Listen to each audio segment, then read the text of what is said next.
رانا ابرار ہمارے ساتھ موجود ہے، ان سے ہم بات کرتے ہیں. جی رانا صاحب، یہ بتائیے گا کہ آپ اتنے عرصے سے اس معاملے کو دیکھ رہے ہیں بطور صحافی، آپ گئے بھی ہائی کورٹ میں بھی توشہ خانہ کے حوالے سے جو ہے وہ ملک کو معاملے کو آپ نے اٹھایا ہے، تو عمران خان صاحب کے پاس آپ کے مطابق کتنے تحائف ہوں گے اور کتنی مالیت کے تحائف ہوں گے کہ جو تفصیلات آپ مانگ رہے ہیں اس وقت؟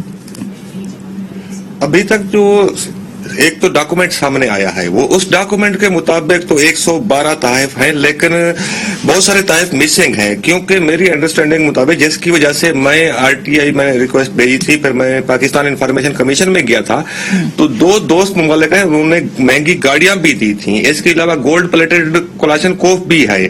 یہ بہت ساری چیزیں ہیں جو کہ ابھی پوری معلومات نہیں آئی ہیں، ٹکڑوں ٹکڑوں میں معلومات آ رہی ہیں، اور آج جج صاحب نے بہت واضح حکم دیا ہے. انہوں نے کہا ہے کہ 15 دن کے اندر یہ تمام معلومات فراہم کر دی جائیں، اور اس کے علاوہ پچھلے 20 سال کے دوران جو بھی جنہوں نے تحفے اپنے پاس رکھے ہیں وہ واپس جمع کرائے جائیں. تو میرا ایک سوال یہ بھی ہے سابق وزیر اعظم عمران خان سے کہ انہوں نے تو کئی تحفے جو کہ ملک سے باہر یا پاکستان کے اندر مارکیٹ میں بیچ دیے ہیں، یہ وہ تحفے کیسے واپس لے کر آئیں گے، وہ کیسے واپس جمع کرائے جائیں گے؟ ایک تو کوشچن یہ ہے. دوسرا یہ ہے کہ جو ابھی تک کوئی ڈاکومنٹ ایک پھر رہا ہے، نیٹ پر بھی دستیاب ہے، لیکن اس میں تحفوں کی اسپیسیفکیشن نہیں ہے.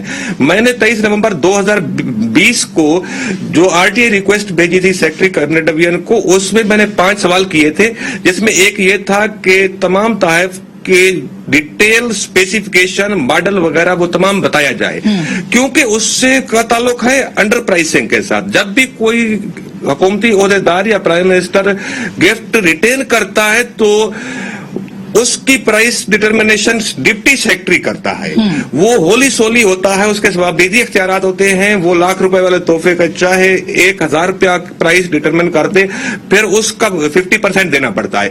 میں نے رولیکس کی ویب سائٹ چیک کی تو ان کی گھڑیوں کے کوئی 400 ماڈل ہے.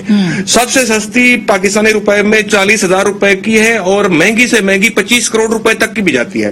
اب جو لسٹ گھوم رہی ہے اس میں صرف گھڑی لکھا ہوا ہے رولیکس کی، اس کا ماڈل اور اسپیسیفکیشن نہیں ہے. جب تک وہ پتہ نہیں چلے گا ہم انڈر پرائسنگ کا کمپیریزن نہیں کر سکتے ہیں. اس لیے جج صاحب نے جو آرڈر کیا ہے کہ جو میں نے معلومات مانگی تھی RTI ریکویسٹ میں، وہ تمام کی تمام فراہم کی جائیں.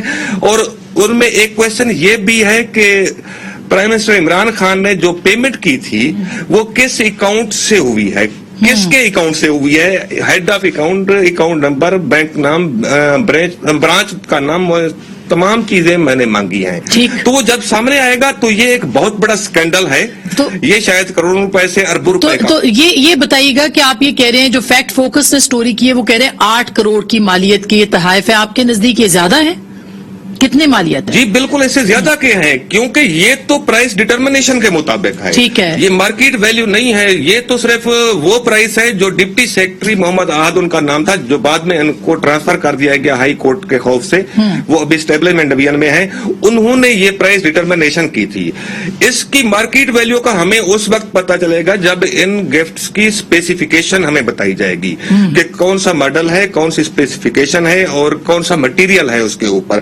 یہ ساری چیزیں جب آئیں گی تب پتا چلے گا. میں آپ کو دعوے کے ساتھ کہتا ہوں کہ یہ اربوں روپے کے گفٹ ہیں، یہ کروڑوں روپے کے نہیں ہیں. اور یہ ایسے ہی لیے گئے ہیں جیسے 1,00,000 روپے کی چیز 500 روپے دے کر لے لی جائے اور بعد میں 1,00,000 روپے کی مارکیٹ میں بیچ دی جائے. دوسرا اہم سوال یہ ہے کہ کون سے ملک کا وزیر اعظم ہے جو تحفے مارکیٹ میں بیچ دیتا ہے؟ آج تک دنیا میں کوئی ایسی مثال ہے؟